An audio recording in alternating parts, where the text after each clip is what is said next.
What's up, YouTube? This is Mathos97, and welcome to episode number 15 of my SmackDown vs. Raw 2006 General Manager mode. We are here for the July 5th edition of Friday Night SmackDown here in Newark, New Jersey. As we can see, the Cruiserweight Championship is on the line in a 6-man Battle Royale, 5-man Battle Royal, by mistake. The United States Championship is on the line as Shelton Benjamin wants a title match, so we gotta give it to him. Otherwise, he'll jump ship or something. Chris Benoit defeats Randy Orton. Perhaps the start of a new rivalry there.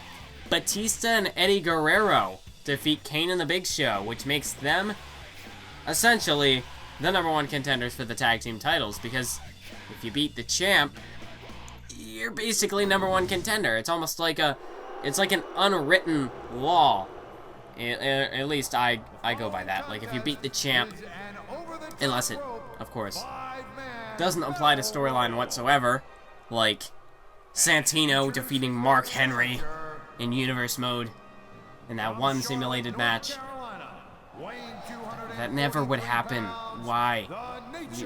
You know, in those sort of instances where it's like, okay, you gotta break the law because it's inconvenient. Although, you know, you get arrested. I don't know, there is no Oh, okay, that's interesting. I messed up with that little transition a little bit. Well, whatever then. I don't know, I just completely lost track of where I was going. If there even was a track to begin with, I don't know, but we can see we're moving into the Battle Royal for the Cruiserweight Championship, as we've got 5 superstars. Yeah, 5, because Carlito is not a Cruiserweight in this game. I really thought he was a Cruiserweight in this game. I mean, I know he's not in 2007, but I was pretty certain he was a Cruiserweight in this game. Like, I thought I had put him in a Cruiserweight Championship match, like, while I was kind of setting up the card one time. Never actually, like, stuck with it, but I thought I checked. Like, I thought I had put him in a Cruiserweight Championship match just to kind of see, you know, is he a Cruiserweight? Can I book him that way? And I guess not. So that was a bit of a surprise. Carlito not a Cruiserweight in this game, so he can't compete for the Cruiserweight Championship. So we got 5 people. 5 people instead of 6. So, yeah, Carlito kind of missed out a little bit. But there we can see, making his way to the ring, the Cruiserweight Champion of the world, Rob Van Dam. He's one of a kind, and he's the Cruiserweight Champion at the moment. Of course, winning the title back from Ric Flair a couple of weeks ago on SmackDown. So Flair, perhaps this is his opportunity to win back the title. And basically, the championship matches we have tonight, it's just because you know how people, excuse me for that, but you know how people are in these games, where it's like they constantly want things. You can never keep them completely satisfied. I mean, it's like with some of these superstars, I'm trying to build them up, and if you're trying to realistically build a feud towards a pay-per-view, you don't have people just randomly challenging for a title every single week. Although it seems like, you know, the way these superstars want things, it just seems like that's how things build up.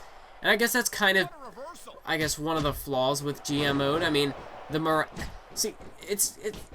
you know, the way you look at GM mode, there are a couple things that are, you know, obviously you gotta have some difficulties in the mode, and you have to keep people satisfied. That's what would happen in any company. It's almost like, you know, if you're running a business, you gotta do what you can to keep the customers happy, but then at the same time, if your employees hate you, then you're not going to have a successful business. Morale's going to suck.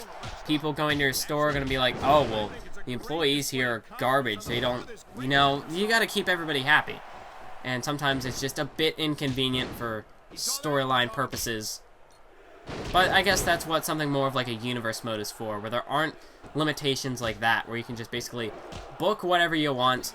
And, you know, especially when you're making a YouTube series, when it's just you just basically book your own matches in your head, and you kind of piece together these storylines where there really is no kind of ratings feedback.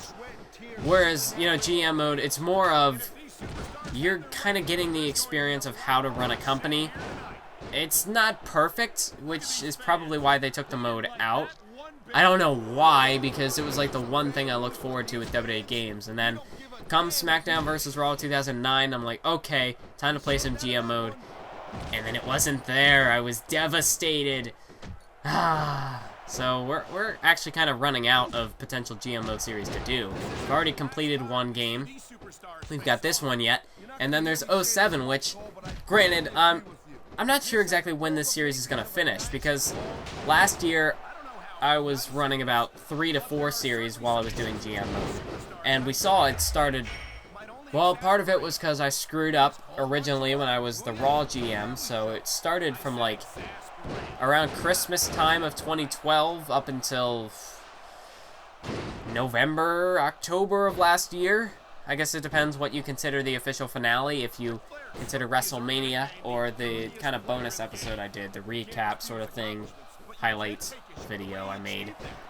But that's when that finished. This one, although I'm only running this in Universe mode, so I could perhaps get through it a little bit faster, but I highly doubt this series is going to be finished before 2K16 releases, which means it's probably going to go on hiatus for a little bit, just because I gotta capitalize on the hype of, you know, the new WWE game. That, and because I'll be hyped for it as well. I'll want to progress through Universe mode. Perhaps Career mode again? I don't know if I'm gonna do another Career mode series. Definitely not with Jetstorm, because I feel like if I'm doing another Career mode, if I do Career mode each and every year, I feel like it should be a different creative wrestler each time. That's just personally what I think. Because I feel like if you're just watching a Career mode playthrough, you know, game after game, and it's just the same guy every time, it's not quite the same. I mean, you can design him differently, sure. Maybe you create a guy and he's a huge powerhouse, and then you decide, oh, well, next year I'm going to stick with the same name, but let's make him a high flyer instead. I feel like if I'm going to do something like that, it would make more sense just to, I mean, you change the name and you give him a slightly different gimmick. It's not that difficult, so I feel like that's probably what I'll end up doing if I do a 2K16 Career Mode playthrough. Now, that all depends, of course, what gets revealed over the next few weeks, few months. At the moment, it's just kind of blind, don't know anything about the game, not sure what exactly is going on. But yeah, GM mode, it's going to go on a bit of a hiatus for probably about a month or so, and then around December, maybe I'll put it off till January, I don't know. Because the created wrestler universe mode, it's still kind of floating in limbo. Like, I really want to do that series, but I want to be able to customize, like, the titles, the arenas, that sort of thing. And I kind of missed the ball. I kind of dropped the ball on perhaps doing it on 2K14. At this point, I don't want to go back to the old console to play the game. Plus, I don't have my PS3 in my possession at the moment, so can't really do that at the time being. Although I would really like to do a Creative Wrestler Universe mode, and I would, you know, I don't want to get caught up too much on a side tangent about it, but it is still something I have an interest in doing. Some people I've been, excuse me for that. I honestly don't know what's up with my voice today. It's just my throat. It's all scratchy for, like, no reason. But, as I was saying, I still get requests like, oh, what happened to UCW? Are you doing that? And I guess I never really made the official, like, hey, I'm not doing this universe mode. I never really made that kind of video. Although I have been telling people in the comments and such, and on videos as well, that I'm not picking it up for 2K15 just because there's a lot of limitations with career mode. Like, no, like with the creation suite, no create a diva. Why? Who thought that was a good idea? I understand even if there's limitations in a game, but the women are supposed to be an intricate part of your roster. They're supposed to be like one of the selling points of, just the WWE. They're like, oh, we have this Divas division because we take women's wrestling seriously. Even though the commentary sure doesn't, and the creative team doesn't either. But you can at least put up the illusion that you care by putting divas in the game, and allowing you to be able to create divas. Mini rant over. But yeah, if there's any one thing that I want to see in next year's game, One thing, like, if it's not in the game, it's just kind of a boneheaded decision. Create a diva. You gotta have it in next year's game. There was no reason for it to not be in this year's game. Even if it means cutting something elsewhere. Rant over. I'm done with that. And in case you're wondering, well, am I gonna get back to topic on the matches this video? Probably not, because I'm just kind of in the mood to talk over things. Just kind of, I don't know. I feel like with this series, I've been taking the matches a little too seriously. Like, the gameplay isn't all that great. It's not something like a simulation-style 2K15 where I could probably spend an entire video talking about the match, what's actually happening. But in this, this game, it's a bit more slower paced, not really a simulation style. It's still kind of that arcadey sort of thing. As, Van Damme, every time I go for this freaking 5-star frog splash, even when they're, you see Christian, he's got the red head, red torso. So somehow, by the time I get to the top rope, he's back to his feet, or at least rolling over. I don't know, it's just really frustrating. Like, the only time I've managed to hit a frog splash, any move really off the top rope at this point. Well, I guess I hit the 450 on Tajiri, but that's probably because his overall was super low. The only other time I was able to hit it was on Davari after I freaking used a steel chair finisher and then went to the top rope and hit the frog splash. Eesh. This sort of gameplay is kind of difficult to talk, actually have a compelling commentary over when the match is paced so slow. So, I don't know, I feel like I've been taking it a bit too seriously. I feel like, 08 GM mode, it was more of a tangent series. I could kind of talk about things as I wanted to. If I wanted to talk about the match, then I would talk about the match. But that was, there wasn't any other topic I wanted to talk about, then I couldn't really do that. Whereas I feel like if I'm doing this, what I'm doing right now, I'm less in like a commentator mode, like I am with Universe mode. It's not exactly like me personally. It's more of a kind of a business sort of thing where it's like I'm in the mindset of that commentator. Like, what would a commentator do? This is what they would say. Whereas this, I feel like it's more of a personal sort of commentary. I'm kind of just saying things as I go and talking about certain topics as they come up.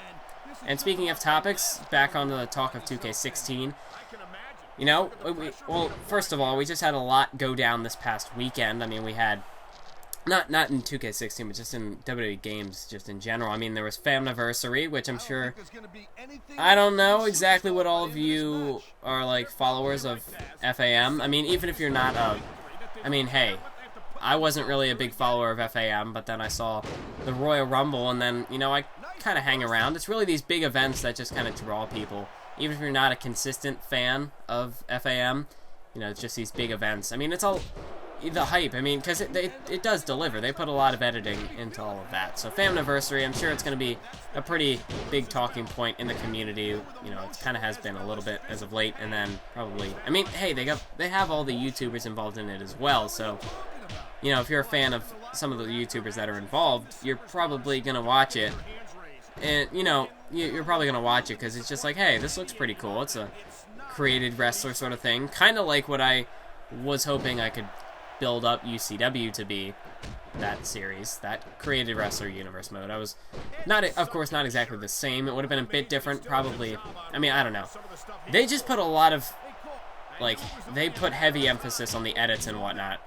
So that it is a bit slower, but the production quality is really high.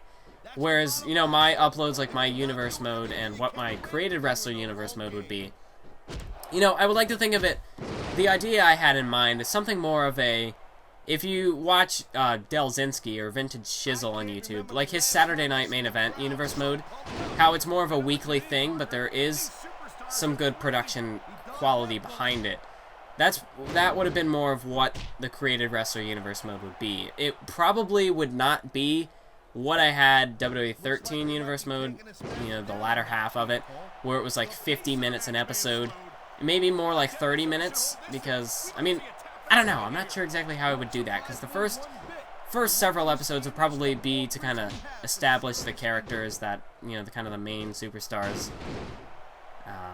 But yeah, this really isn't, if you guys would want me to kind of make sort of a video where I just sort of discuss what I would do, you know, kind of like a behind-the-scenes video of, like, what I would do with kind of that sort of scenario, with that series, what I have in mind. That's more of a, shouldn't really occupy a commentary like this. It should be more of a, if it's warranted, I'll do it. So, enough with that little tangent.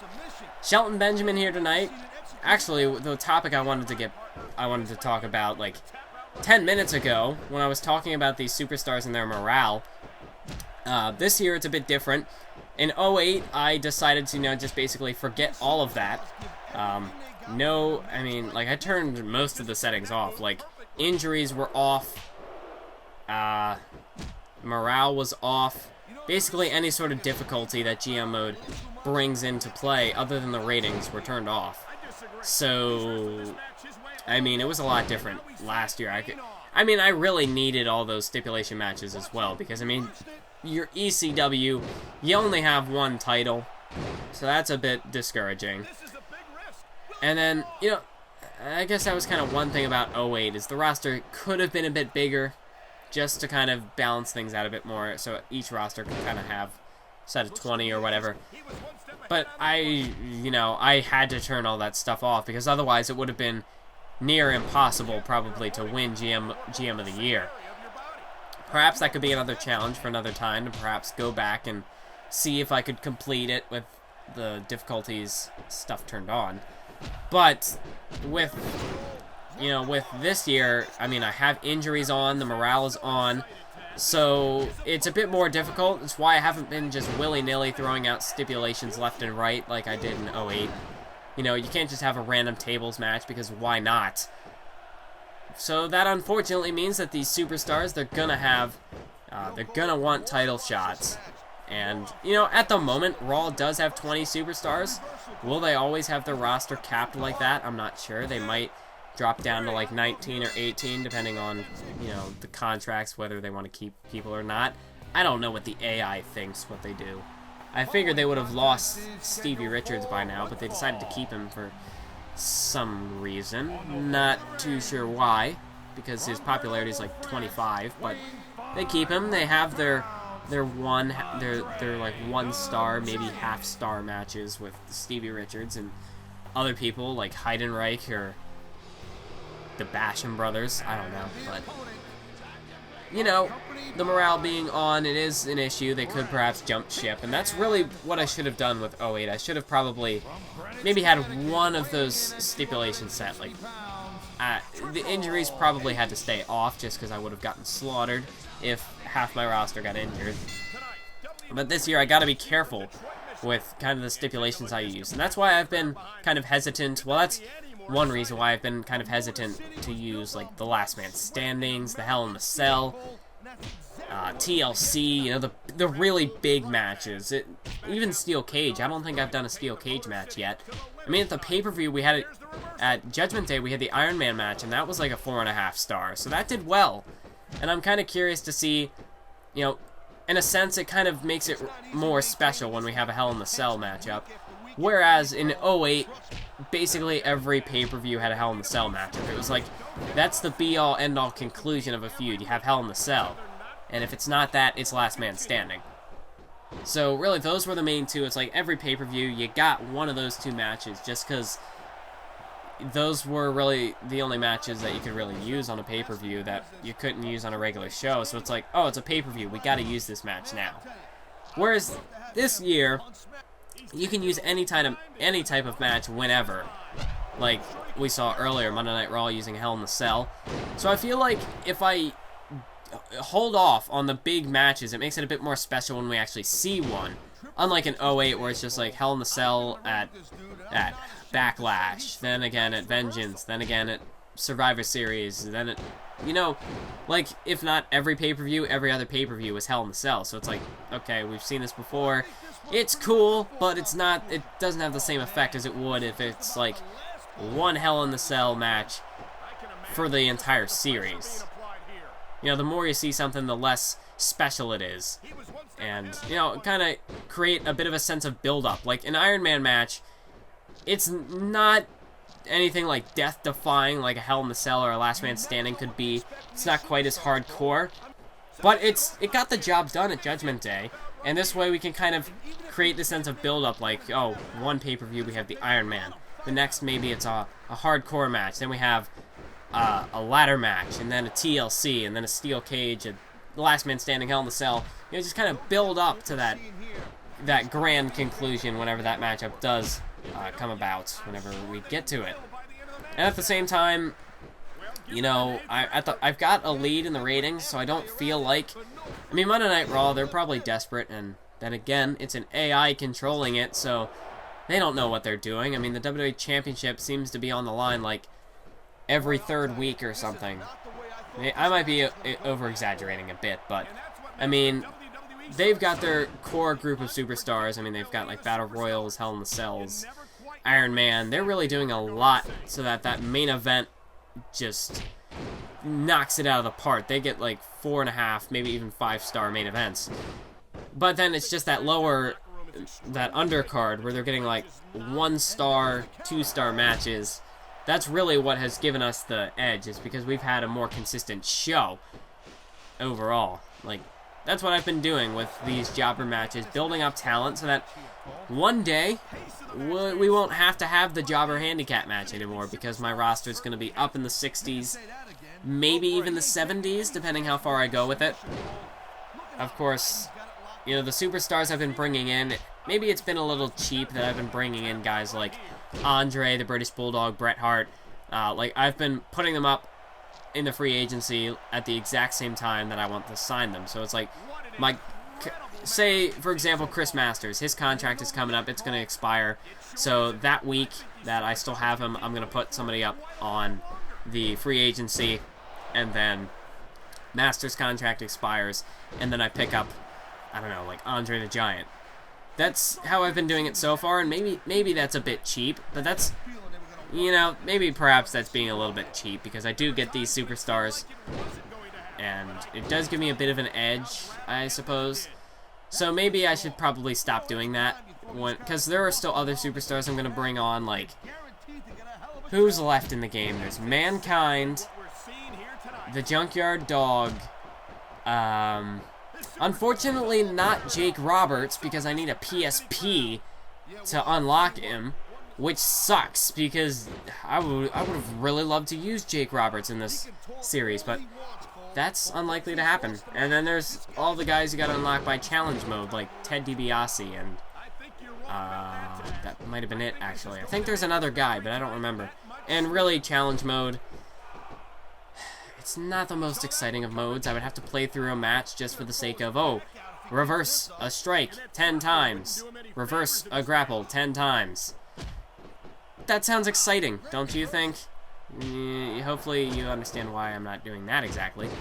But at the moment, as we near the end of the episode, Triple H getting destroyed by Andre the Giant, and that elbow drop is going to finish him off. Andre the Giant defeats Triple H, which makes him the #1 contender for the World Heavyweight Championship. It worked for Eddie Guerrero and Batista, so it can't be a double standard. It's got to apply to everybody. So Andre, he beat Triple H. He's now the #1 contender, which is looking a bit shaky for Bret Hart, perhaps. But we see... Look at this. I mean, a 1-star match for match 3, and then look at this. Iron Man, Shawn Michaels, and John Cena. 4.5 star. That's their type of 3-star show, whereas we have a 2-star, 3-star, 3-star. I mean, look at that. That's consistent all around the board. And then ending with that 3.5-star main event. Of course, you know, the 2 stars probably what dropped us. But yeah, we have a more consistent show than they do, which is probably why we're kind of dominating the ratings at this point. I mean, almost 100,000 overhead from the get-go. Or not 100,000, what is it, 1 million from the get-go. And then we take a look at our popularity, at our superstars. A lot of people, actually it's not so bad right now, but more and more people are going to start to become unsatisfied and content, and perhaps furious as we go. Because, you know, especially with a guy like Paul London, I'm trying to build him up so that he can actually challenge for a title. I mean, he's getting there, but he's probably going to want a title shot in the future. I mean, he's at a 63, or no, he's at a 65, which is acceptable, but it's not exactly where I want him to be. I want him to be maybe more like a 67, 68 before I start putting him in the ring with like a Christian, Ric Flair, Rob Van Dam, the current 3 feuding for the title. But enough for this episode. I hope you enjoyed. I want to thank you all for watching, and if you like more commentary styles like this for perhaps the rest of the series, just let me know down in the comments. Do you want me to focus more on the match, the gameplay, or just kind of talk over the gameplay? I mean, or perhaps maybe a mix of both. But anyway, that's it. Keep on YouTubing.